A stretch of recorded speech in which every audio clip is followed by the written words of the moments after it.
Great to be back. Thank you very much. Talking once again on mobile security, taking two very different angles, though, from what we talked about the last couple of years. This time we want to dive into the same topic that Tobias Engel just did, looking at insecurities that arise from the interconnect networks between different operators. And we want to add another angle, and that is how you can start self-defending yourself from the insecurities that many of your operators have left open for many years, including the new ones that Tobias and myself talk about. If you do watch this on a download, do go back and also watch Tobias's talk. It's well worth it and also covers a lot of the basics that I'm just going to skip over now for the sake of time. Great talk, by the way. Thank you, Tobias. So aside from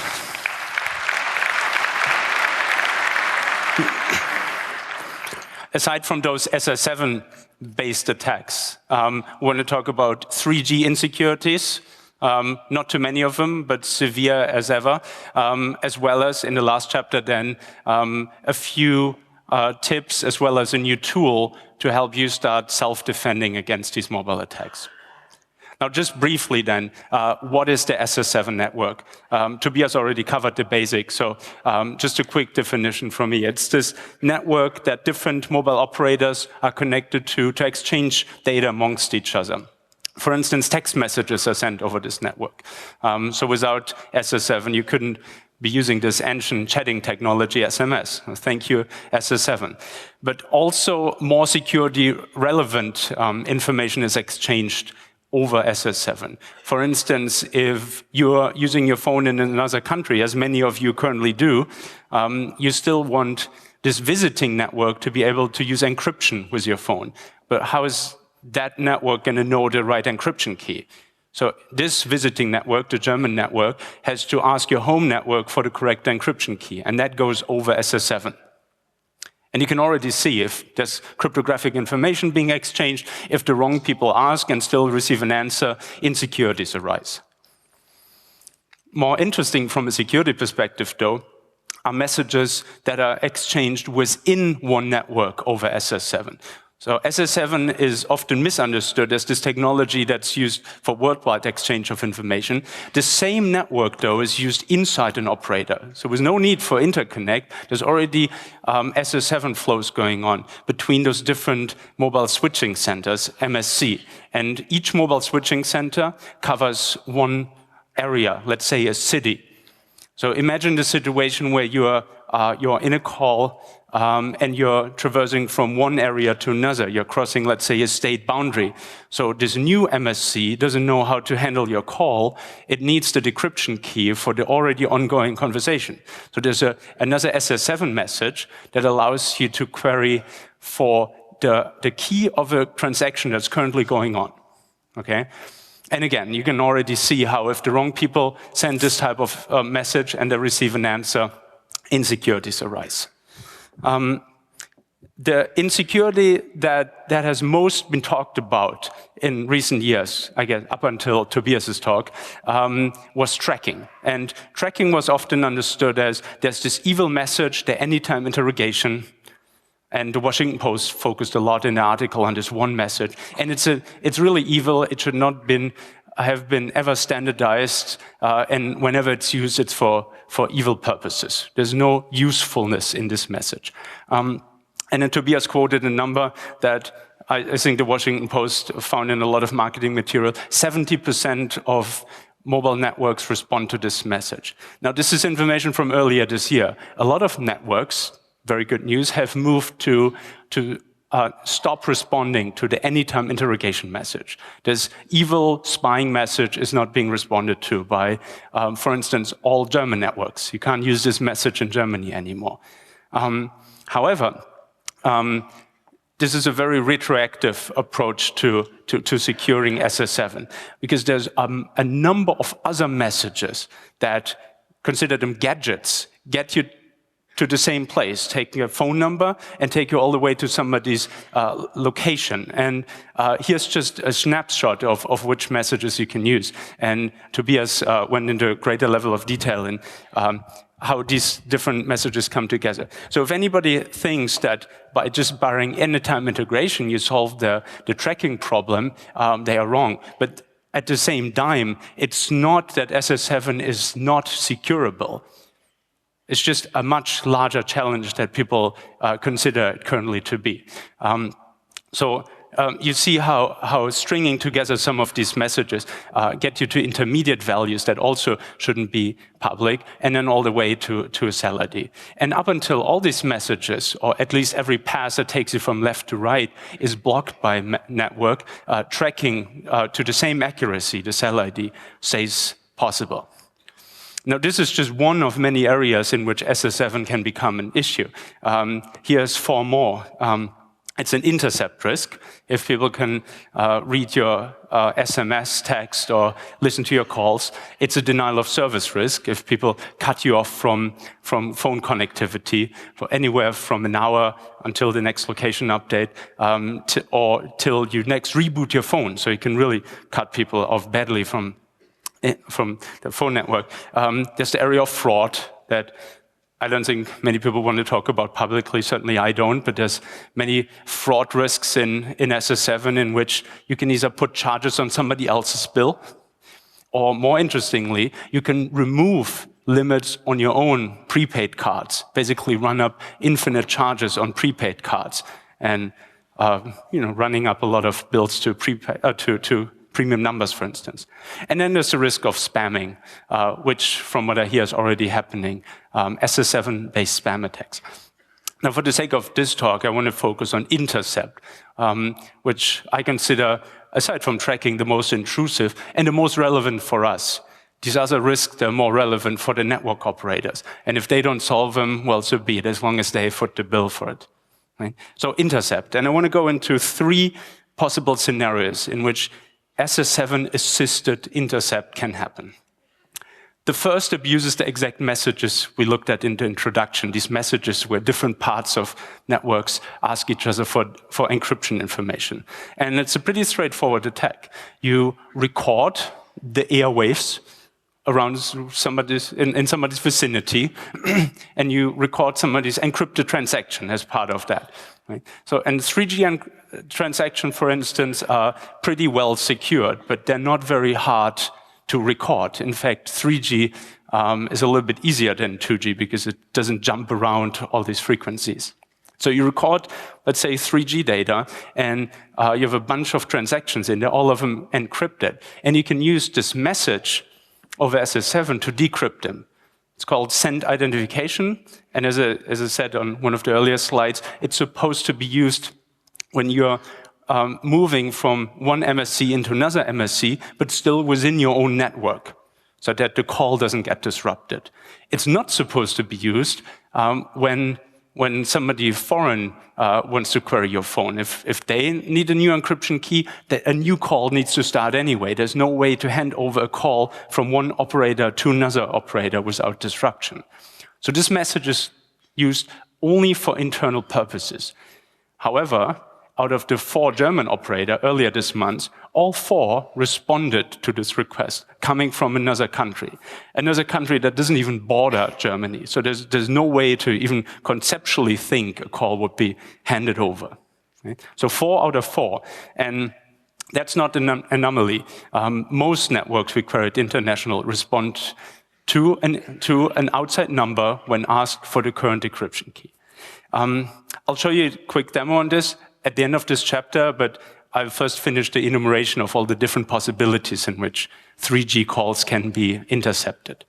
The second one, the good old IMSI catchers, which we all thought wouldn't work on 3G. And I guess for the most part, they don't, unless SS7 comes to the help. So why don't they work without SS7? An IMSI catcher pretends to be a base station, and if it's 2G technology, the phone has no way of knowing the difference between the real base station and this fake base station. Right? But then 3G, the 3G standard, introduced what they call mutual authentication. So this time the base station has to prove to a phone that in fact it's legitimate, and unless it does that, the phone won't connect. Now, this only solves part of the IMSI catcher problem. Just taken by the name, IMSI catching is still possible. IMSI catching in the sense of creating a list of all the IMSIs in a location, right?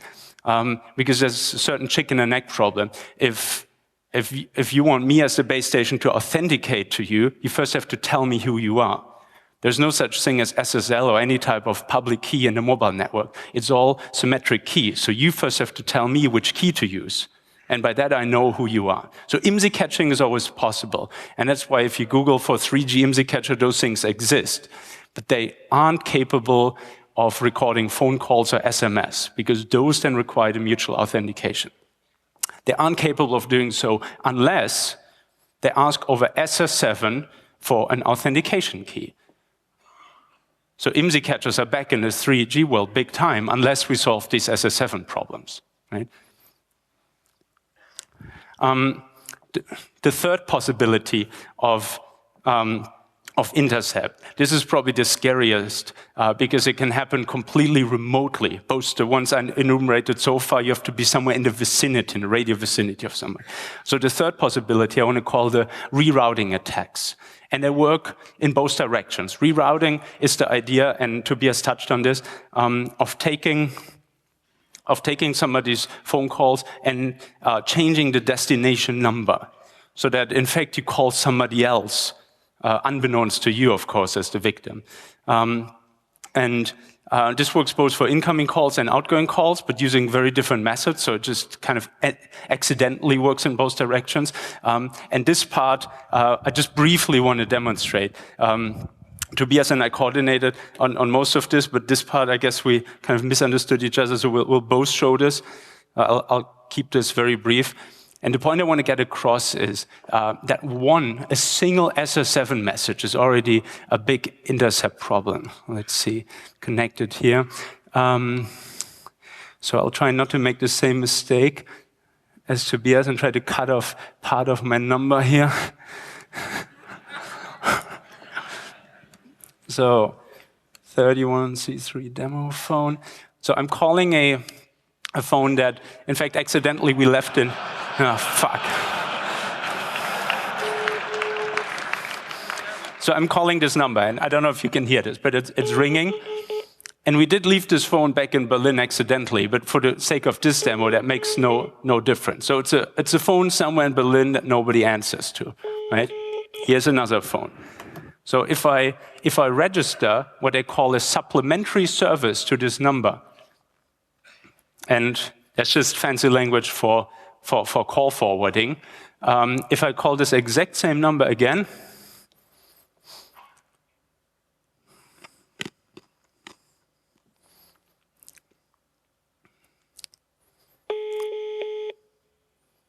and this phone is ringing, right?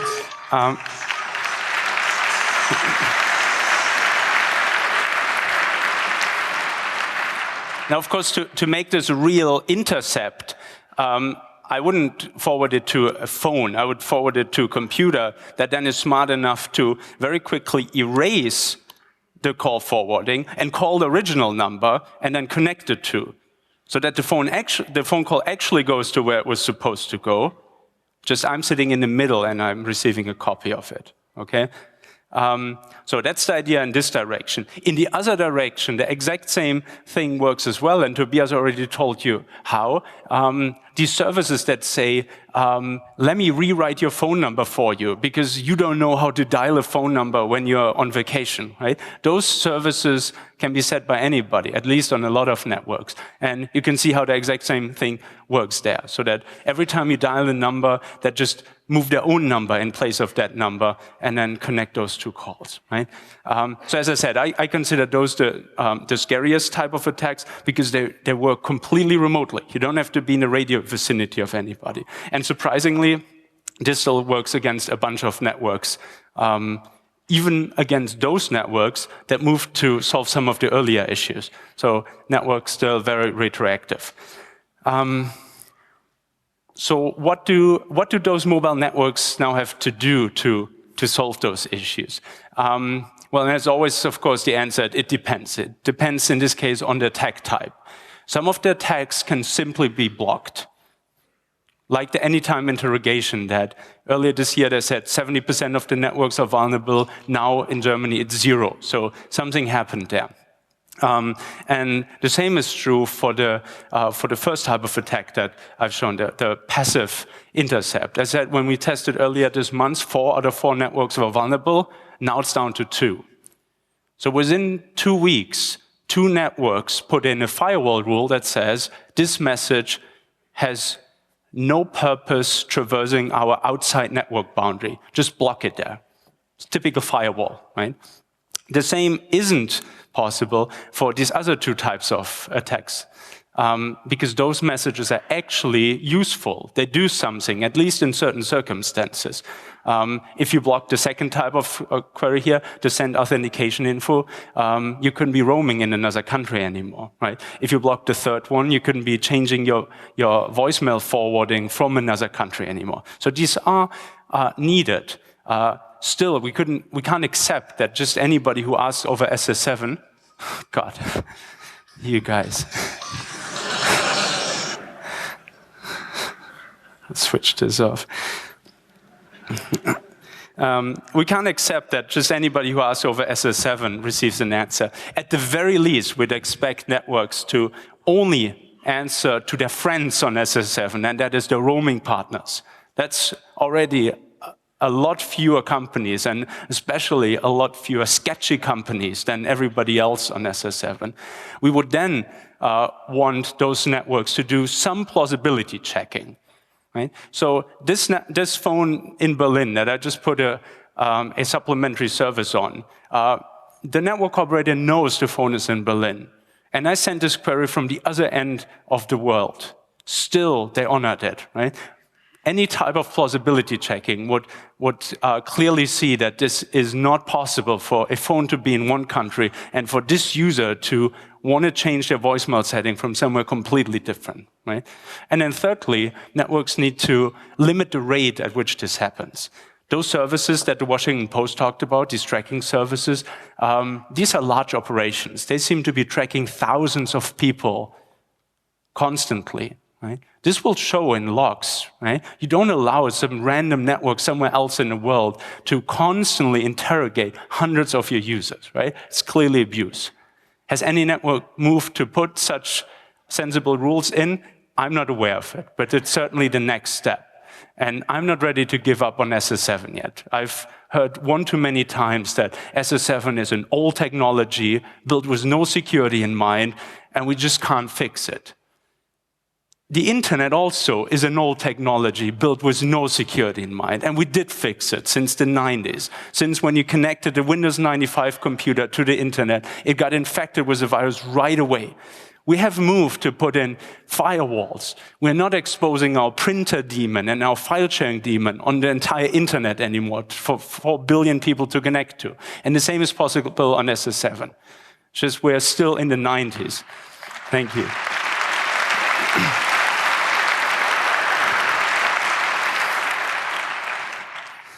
Having said that, though, let me show you what happens if we don't do that, the fun part. We argued whether or not we wanted to show this as a live demo. You'll understand why we don't show it as a live demo. There's just too much stuff that could go wrong. But here's the setup. We start with just a phone number, and we want to string together a couple of SS7 gadgets, while also having this radio handy that can capture 3G information, to capture yet more information that's not available over SS7. Right? So we start with a phone number, and we send what's called an SRI for SM message, which gives us, if the network is configured to answer, the IMSI and the MSC that the subscriber currently is connected for. Those two are used as parameters into another call called the PSI message, provide subscriber info.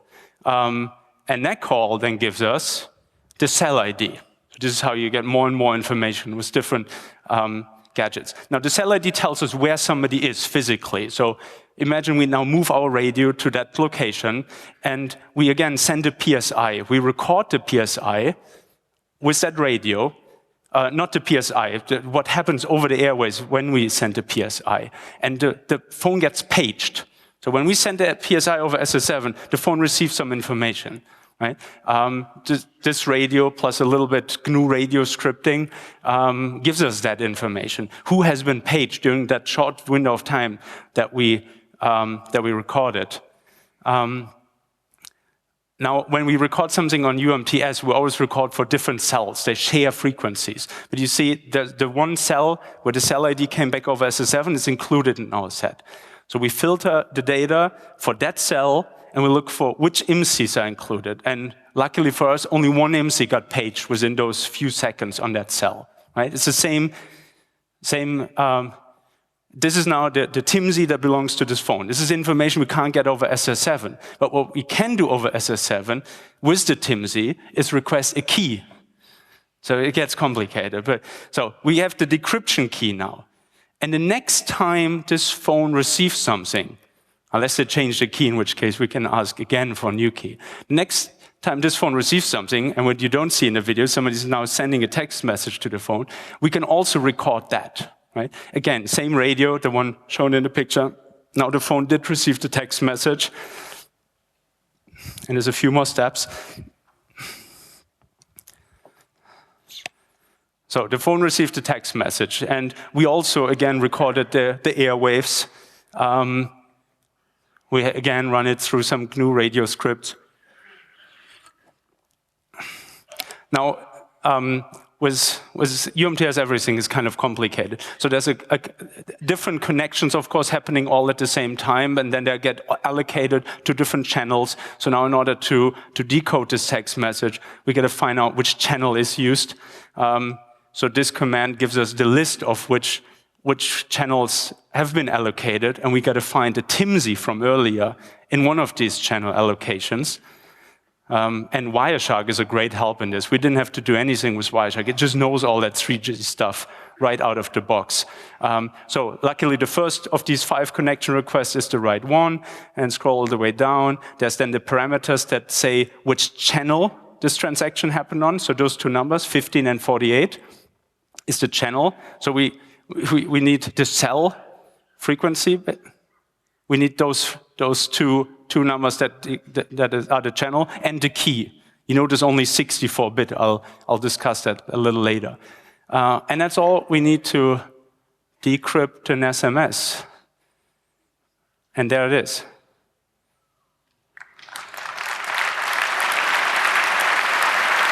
Thank you.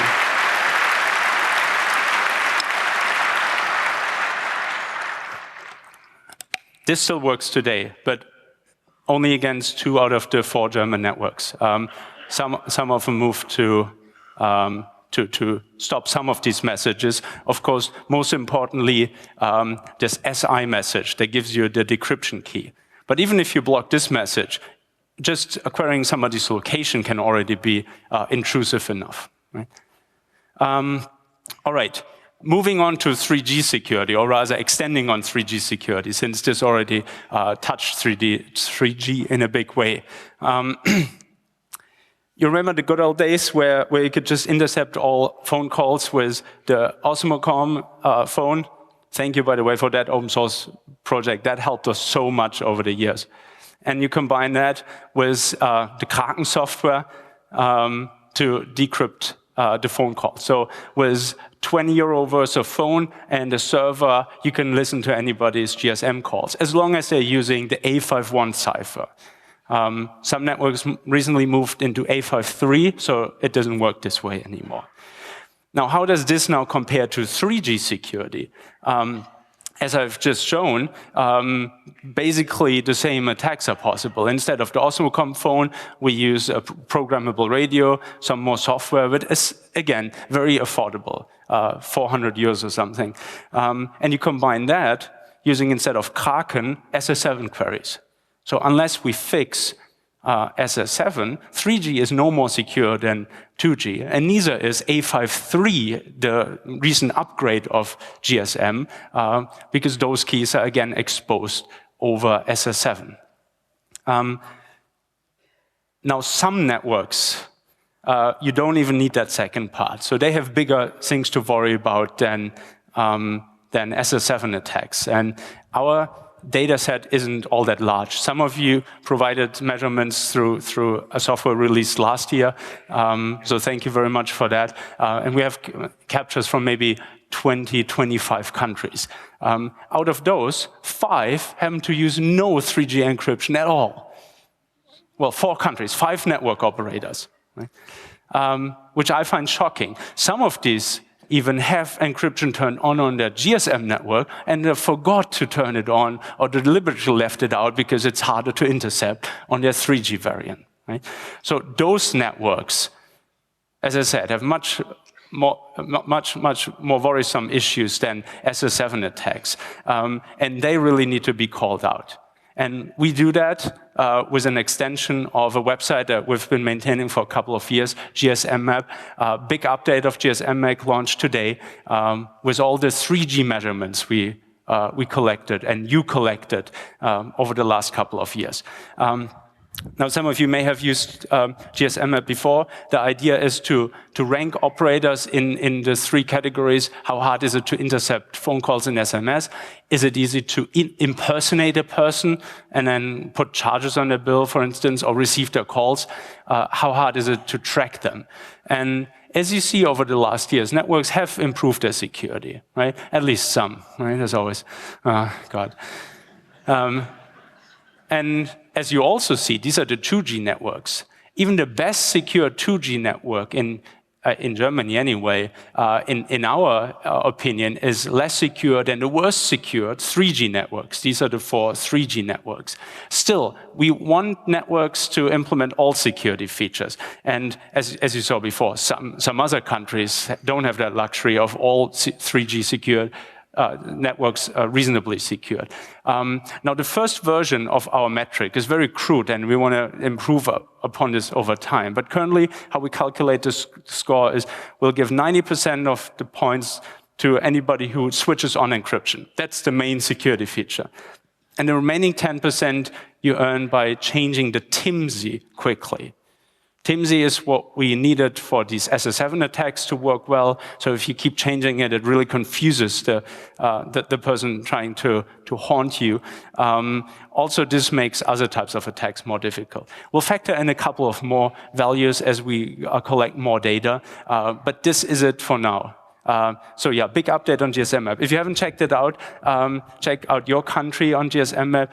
Read the country report. So there's a 6-page or so report, auto-generated, that explains what types of measurements we included into these graphs and why we think they constitute certain risks. Maybe forward it to your network and say, if you're not improving, I'm going to change, switch to another network. Now, not everything is on GSM Map yet because we don't have enough data. And there's one problem in particular that I want to start warning about because I really think we're running into an issue here. And that is the length of encryption key. You saw in the capture, in the video that I showed, that the key that came back over SS7 was actually only 64-bit from this particular network. And the SIM card that was used in this attack was bought that very same week. So we recorded this video last week. So it's the most recent SIM card you can buy from this network. And still it only uses 64-bit. And that, in my view, is incompatible with what we have learned from recent Snowden documents, that the NSA in 2011, 2012 funded a project to break A53. This is a 64-bit cipher. And we had estimated at this very conference a year ago that you'd need about $1 million to break A53. Now, they did it a little bit earlier, so Moore's Law, everything's more expensive, and probably they have overhead too. But they spent apparently £4 billion. I don't know why pound, not dollars, but this may have been some GCHQ corporation. So for £4 million, a couple of years ago, you could already break 64-bit crypto. And 64-bit is more prevalent in mobile networks than you would have thought.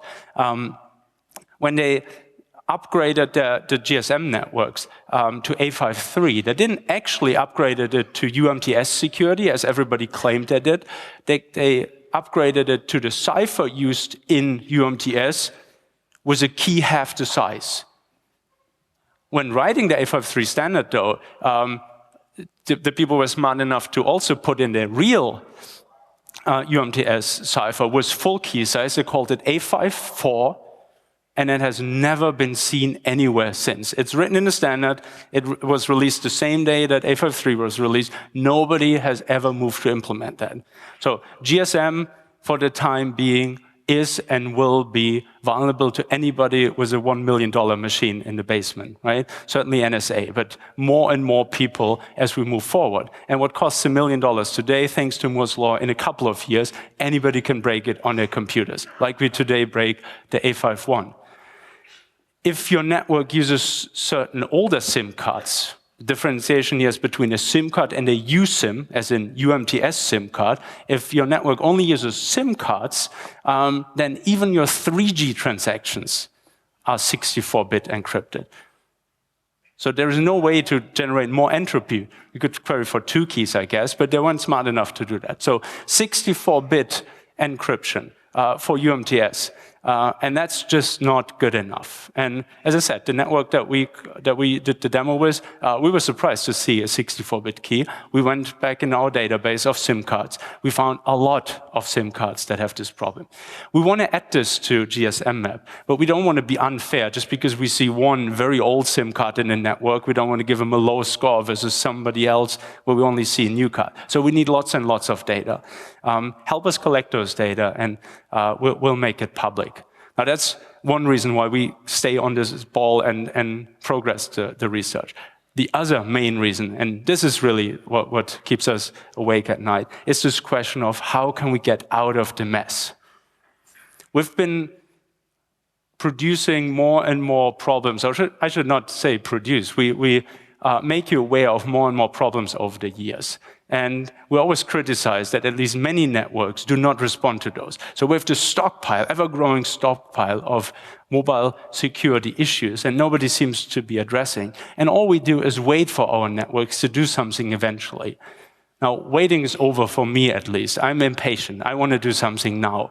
And I want to address all these issues all at once. Those issues that we talked about for several years now, including the SIM card attacks from last year, silent SMS-based tracking, the SS7 abuse discussed today, IMSI catcher vulnerabilities, and insufficiently configured networks, 2G as well as 3G.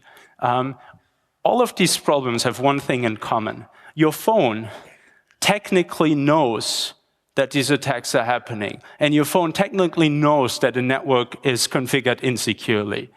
But unfortunately, it's buried very deep inside the phone. It's buried inside the baseband. So as much as you can program Android, you don't get access to that information. At least so we saw it, and then we set out, and this took the better part of this year. We wanted to dig the information out from these phones. It's somewhere in there. There must be some way to hack it out of it. And we found debug possibilities for Qualcomm chipsets. Just one vendor, but extremely popular right now. They seem to be in every LTE phone and in a bunch of other phones.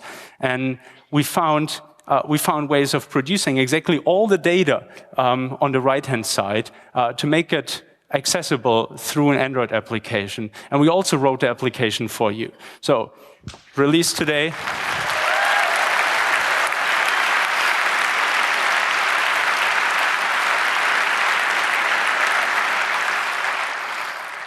Thank you. Released today, Snoop Snitch under GPL, a tool that collects all this baseband information, mostly to keep it on the phone and run some analysis on it, warn you about, as I said, SIM card attacks, but also those SS7 attacks that Tobias and I talked about today. How to detect those attacks? Well, by the pagings. I showed you in the video that every time we send certain queries to the phone, over SS7, that the phone actually also receives information. Useful for the attacker, also useful for the defender. If those empty pagings, we call them, are received by the phone, strong evidence that somebody is messing with you over SS7. Right? So it collects all that information and it produces warnings. You can also upload information if you so choose. It's optional, of course. It runs, as I said, on a bunch of Android phones that are currently popular. It requires a somewhat recent Android version. We haven't tested it with Android 5 yet, but I don't see why it wouldn't work there. We just have to put the time in. Your phone needs to be rooted, so we have read access to a certain interface that otherwise is not accessible. And it needs, of course, a Qualcomm chipset, which, as you see by this list, is in most current flagship phones. It's on Google Play right now, so download it if you're interested. Now, how does this tool work? One example only, of course, right? Read the source code if you want to know the rest. If you, for instance, IMSI catcher detection. There have been a bunch of tools so far to do IMSI catcher detection. The one we released a couple of years ago was called Catcher, but it had two limitations, one practical, one more bound to experience. The practical limitation was that it ran on Osmocom phones. And Osmocom phones can't do most phone functionality, so it was your second phone, and it had to be connected to a computer, so very unlikely that you carried this around all the time. Now, we wanted to move it onto a real phone that you can use, onto your phone, right? I think we succeeded in that. The second limitation was that we really didn't know how IMSI catchers behaved, or we also didn't know how real networks behaved. And thanks to all the data on GSM map, we think we have a much better understanding now of all the weird corner cases, how real networks behave, and created a much better rule set for an Android-based catcher tool now. And the rules go in two categories. One is the configuration of these different cells. For instance, the lack of encryption when you know from the GSM map database that this network does usually support encryption. That's a big red flag. Also certain other configurations. So that's the configuration of the network. The other is the behavior. An IMSI catcher wants to get information out from you. At the very least, the IMSI, of course, it's in the name, right? So there's suspicious behavior. Now, none of these things taken by themselves allow you to detect an IMSI catcher. So we compute a score over these different events, doing stream analysis on everything that happens on your phone, and eventually then come out with a warning if the score crosses a certain threshold. There's a bunch more we would have wanted to include that's even on a Qualcomm chipset in its debug mode not available. So this is still ongoing work as these chipsets progress and may give us more information in the future. Now, if you do find alerts, let's call them alarms, on your phone, we'd be grateful if you could share them. Now, as I said, this is optional, right? You get the alerts shown in your little tool, and then you can choose to upload whichever ones you think should be shared. If we get enough of them and think that there's really hot spots of abuse, of course, we'll try to make that transparent. Perhaps even put little dots on the GSM map website so people know where abuse could be happening around demonstrations, around embassies, wherever, right? Thank you.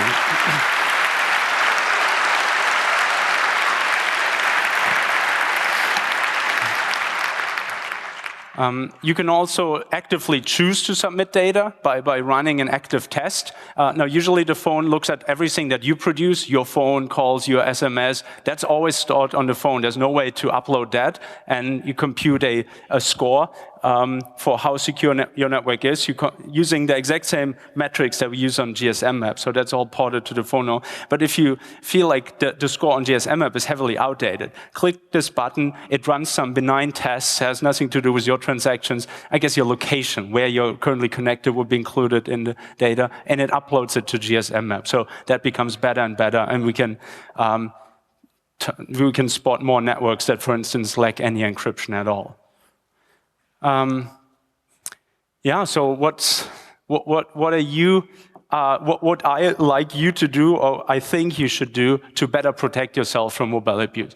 Of course, you could keep waiting for your mobile network to fix all these issues, which I must say, more recently, more networks have moved to fix issues, but still not the majority. And no network has even started to address the majority of issues. Right? So it's just scratching the surface. So what I'd rather have you do is start defending yourself. Check out GSM map, see if you are on a network that generally protects things like encryption. You saw the networks that lack encryption. don't use those. And if you really choose to self-defend, download Snoop Snitch, this new tool, and actively look out for abuse, for silent SMS, binary SMS that you receive, for empty pagings, for IMSI catcher evidence, and help us grow this database of abuse, right? Also help us grow the tool base that we use. This is released open source, and we put in a lot of work to make the data accessible. But now it is accessible, right? Just take it as a library and go wild with it. Do whatever you always wanted to do with raw baseband data on 2G, 3G, 4G. I'm very much looking forward to your contributions to this. And all that's left for me to say is thank you very much.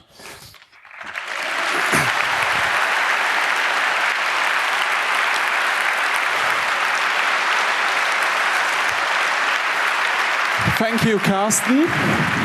Then we will beginning with the Q&A. Please, for everybody that will be ask questions, please line up on the microphones in the room. And for people that exit the room, please do it with no noise and quickly. Now, before getting into the question, let me give you one reason to actually do leave now. There's a workshop happening right now, or in a few minutes, that will explain how this tool works and what it can all do. We'll have an IMSI catcher there, so you can test how that feels like being connected to an IMSI catcher. It's happening in room C, which is when you exit here, one floor down and to this end. And as additional information, the workshops that Carsten says starts at 19:45. And now to your questions.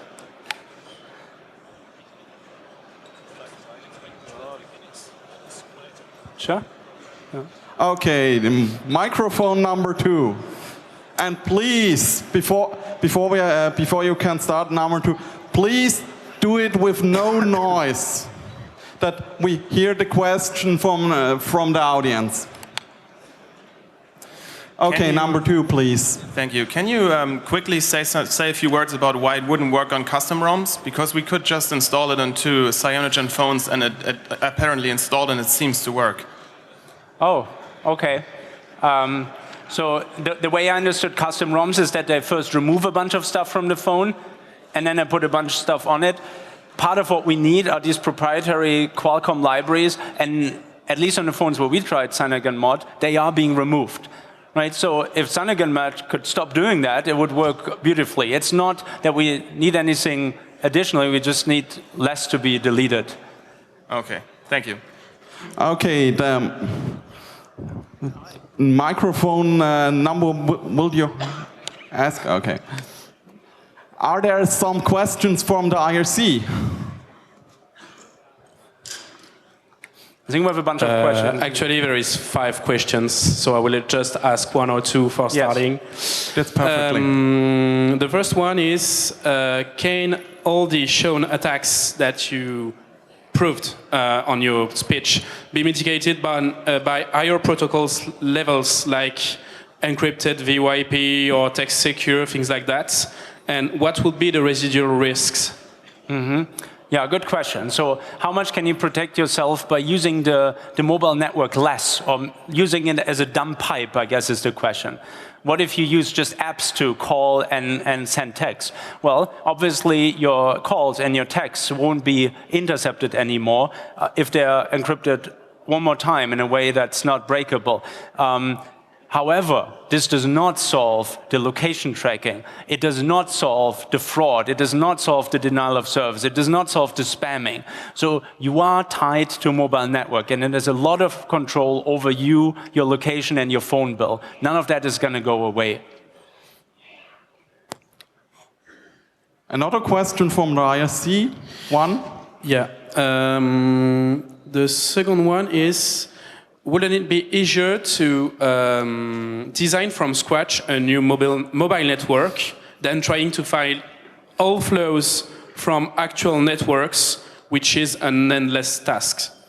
I don't know where you would even start designing everything from scratch completely. The closest that I can think of designing mobile networks from scratch is LTE. It's in the name, long-term evolution. It really wants to change everything, but gives it a couple of years. But as Tobias pointed out, those issues we pointed out today, they are again included in LTE. Diameter is the interconnect protocol. So we already missed the chance to remove much of these issues by just upgrade. We'll have to fix it through firewalling and monitoring, like we never got to update the internet. Okay, microphone number 4, please. Yeah, just short thing. Could you just provide a list of those libraries you need from the stock images? So Sure. I think it's pretty easy to copy them to the cyanogen mod images. Okay. And if the app is open source, maybe you can put it on F2Read. Oh, absolutely, yes. Thank you. The microphone number 2, please. Got 2 questions. If I understood correctly, you need to be inside the operator network to actually perform those SS7 queries, right? Well, I would like for this to be the case, but currently just anybody in the world connected to SS7 can send these queries. Okay, right? so my question is that what was your hook point for actually doing this test? I think I'll quote Tobias here by saying I'd rather not say anything about that. Okay. So the second question is about the KC you mentioned.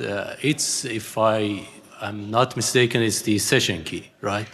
It's and it should involve that nonce value, right? Yeah. So if it is, it already has the nonce value. So in order the attack to work, we also need to intercept the initial messages, the nonce exchange between the target and the base station. Is that correct? No, the nonce is there, so the SIM card knows which key to produce. Yes, but So it helps the phone to find the right encryption key. We are not the phone. We don't have the SIM card. Right, If so you just give us the encryption key, we don't need the nonce. yes. So what you're saying is that the query you're sending there, it actually sends you not only the encryption key, but also the nonce that is It required. doesn't send us the nonce, and we don't need the nonce. We can take that offline. I'll explain how everything works. Thank you. The microphone number 3, please.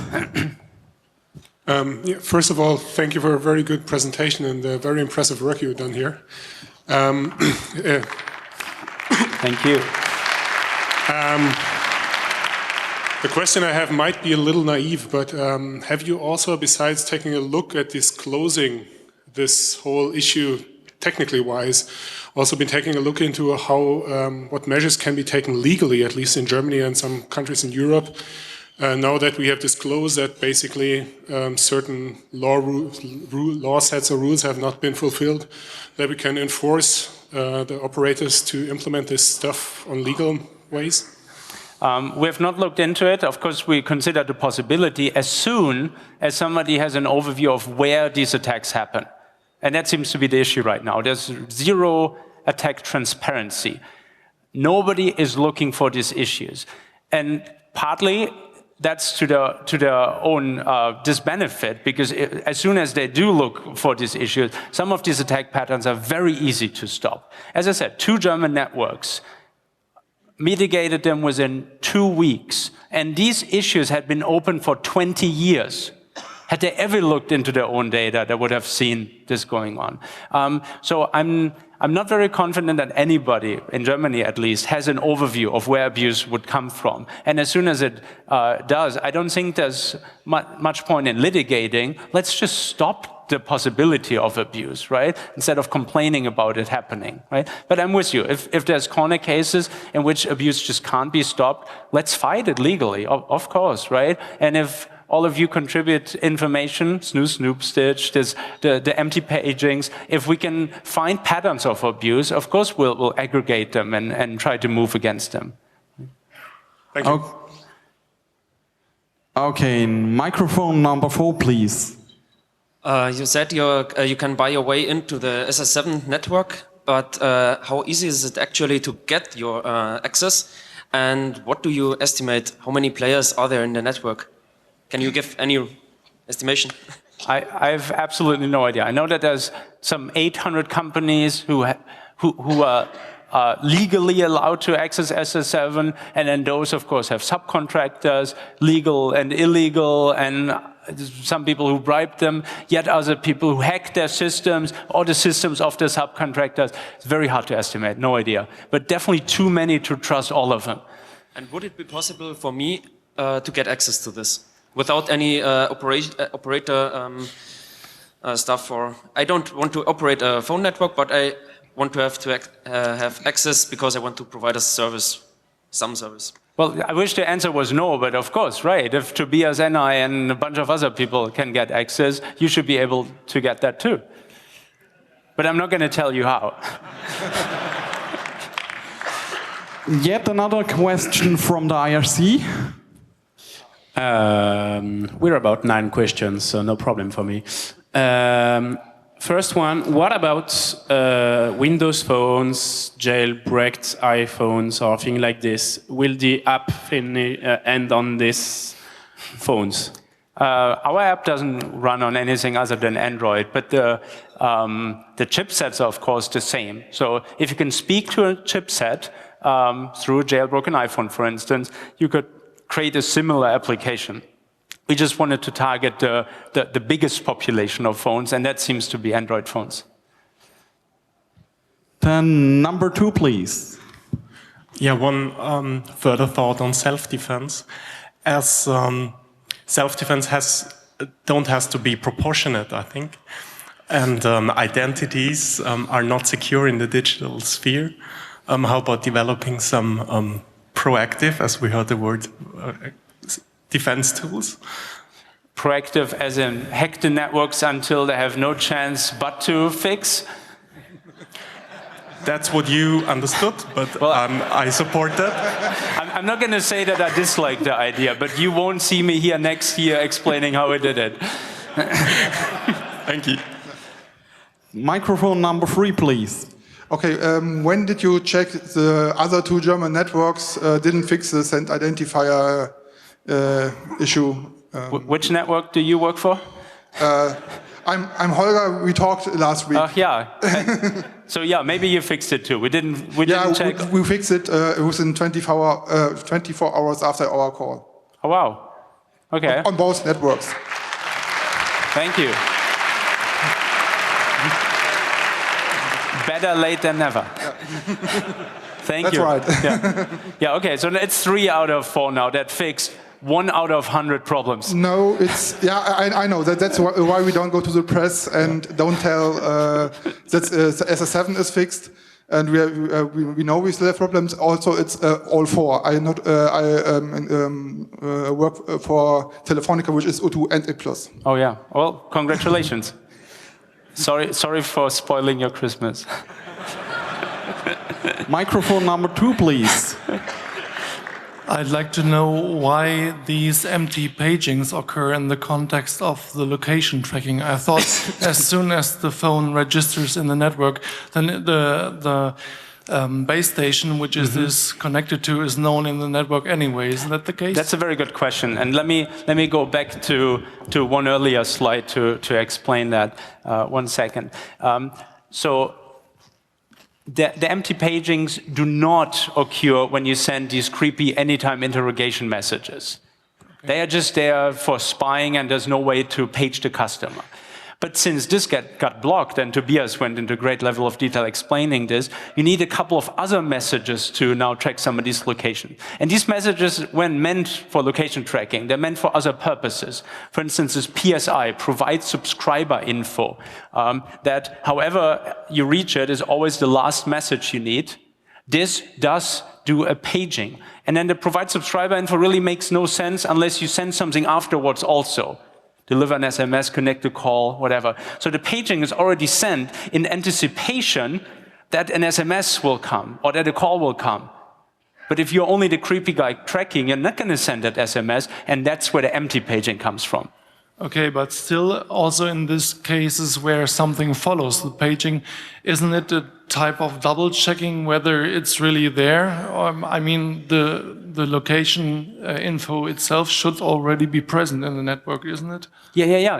It just reconfirms that the subscriber is really there. So it's basically saying, somebody just interrogated your location because they want to send you something. Let's check that you're really still there, because otherwise we'll tell them something wrong. But Tobias, you wanted to comment on that? Yeah, okay, so the empty paging is not in anticipation of something that's coming after. It's to get the current cell that you are located at. Because when you are moving around in your location area, in the area that is covered by the switching center that you are currently being served by, your phone doesn't necessarily contact the base station. So it could be that that the network's last position of you is somewhere you received an SMS or text or call, and then you moved to a completely different area. And if your phone didn't have network contact in the meantime, the network would still only know the last point of contact. Mm-hmm. So that's why the empty paging happens, so that the network knows the base station that's actually currently closest to you. That's also why law enforcement uses a lot of silent SMS, so that they can get the last position in the network. And it's also an option. If you provide subscriber information, you can just send it and get back the last known position without a paging, or you can set the current location flag and provide subscriber information, and only then the subscriber gets paged and you will receive the current location. And that's one good example for how SS7, which is supposed to be so insecure we can never fix it, can easily be fixed. There's an option that says we're using this normal feature that's absolutely needed, and we have this creepy extension to also ask for the location. And some networks choose to not answer that. They answer with 0000, and nothing broke, right? So you can just ignore the insecure parts of SS7 and do whatever you think is right. And for the most part, it continues to work. But I think we're well beyond answering your question now, right? No, but from your answers, thank you very much. But another question arises, because if it's actually to locate your phone and to find out which cell you're actually in, then it implies that it's not only one base station that sends the paging call, but a whole bunch of base stations. Do you know something about the algorithm? I mean, how many around the last known location are paging my phone? Or is it nationwide, or how does it Everybody can implement this as they wish, and I don't have much insights into how 3G does it, but in 2G typically there's one paging sent in the last cell that saw you. You don't respond, it's sent in a larger area. You don't respond, it's sent for the whole location area. And in some networks, you don't respond, they send it in the entire country, right? Okay. But that's rare. Thank you very much. Okay, questions from the IRC. Did Snoop Snitch allow you to reveal any kind of attack in countries? Not special name in mind. Does it allow you to detect attacks in countries? Yeah. Yeah. Some kind of tabs or I think the answer is yes. Its whole purpose is to detect attacks, and it also works in countries. Did you succeed in detecting attacks? Did we succeed in detecting attacks? Yes, we did. And if you go down to the Saal C, room C, you can see how currently people are being attacked, and currently they detect that. Okay. Okay, microphone number 5, please. Yes, thanks. Going back to SS7 basics, can you quickly explain how SS7 is implemented? Is this a VPN on the public internet through the providers?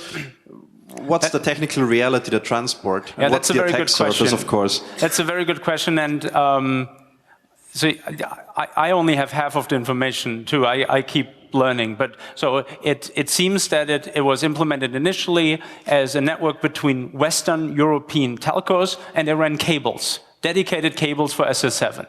Zictron, they called this, right? And then a couple more networks connected to it, and each of them had to run a cable to one of the other telcos. But eventually they changed that, and they introduced what I call routing providers. So telcos are not connected to each other usually, but through a routing provider, like on the internet. And those routing providers, they typically don't run a cable to your house anymore if you're a new telco. They give you a VPN over the internet. Right? So it's diverse. I'm sure there's still some dedicated lines between Germany and France, say, and there's some others connecting in these big clouds that are routing providers. And it's actually really difficult to get your address routed everywhere in the world. So even if you connect to SS7, all you're connected to is one routing provider, and that routing provider knows that you own these addresses. Now, it's up to you to convince every other of the big 7 or 9, depending on how you count, routing providers, that you are that guy with those addresses. So the BGP equivalent of SS7 is to get 9 roaming agreements signed with people on these other 9 operators, and then fax those roaming agreements to everybody else involved, so they type it into their computers, right? Very manual and very hard to grow the network, but for the most part, it doesn't change, of course.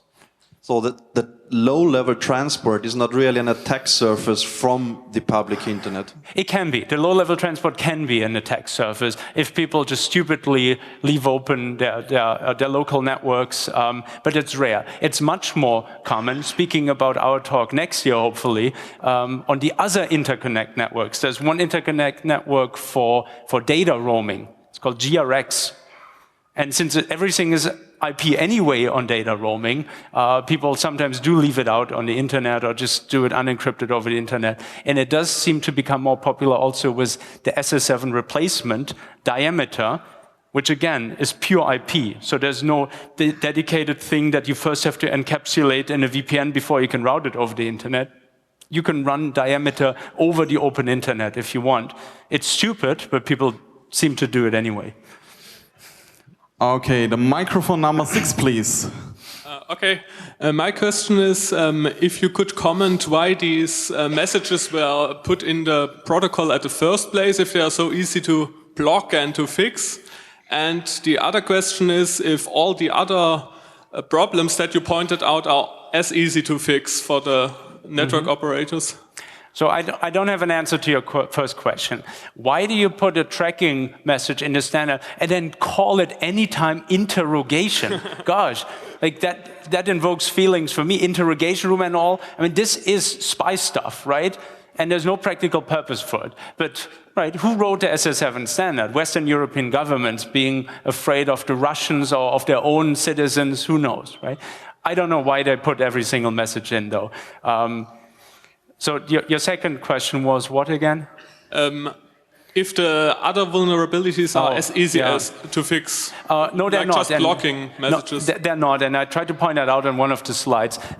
That anytime interrogation can be fixed, as can, for instance, this send identification message, right? You just block that. There's no purpose routing this internationally. But the other queries on this page, at least, you need those internationally, at least to enable roaming.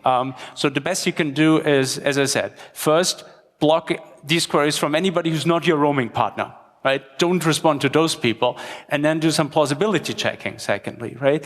Make sure that if a subscriber is actually in your own network, that you don't honor requests from another country, right? And that should remove most of the issues, because most abuse comes from other countries. It's just more likely, if there's 800 parties connected to this network, that the one doing the abuse is not yours. Right? Good question. Thank you.